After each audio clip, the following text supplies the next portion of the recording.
My name is Sam Hecht. I'm an industrial designer. I'm Kim Colin, partner in industrial facility with Sam Hecht. We're based in London. London is such a constantly evolving city. It has many layers of systems in place, but nothing really quite works. Sam and I talk about it quite often, like we are just on the edge of functioning. And if one thing goes wrong, it could be the tube one day, could be another system another day. It's a very fragile existence. If you're working in an environment which doesn't necessarily work very well, it's a great environment to try and make things work well.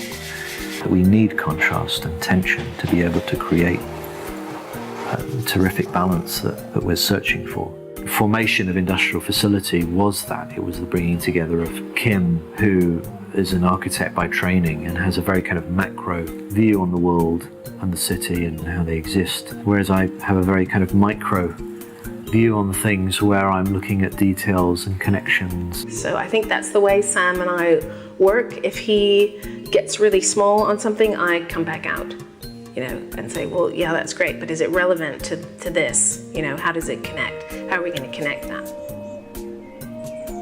There's a place called Primrose Hill, which allows a view over London, and I go there as much as possible to get what I would call this view of context. And from the top of Primrose Hill, you're not looking at the fine details at all. It's purely that spatial feeling of, it's a big world, folks. Don't get so bogged down in the nitty-gritty. It's actually, there's some big things to think about, and don't forget about the big things.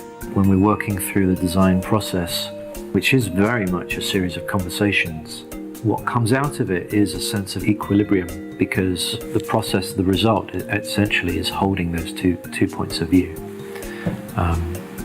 Certainly the best parts. There is a kind of a soft spot for this place because it is so uncoordinated and unresolved. And so there is this great sense of constant kind of potential.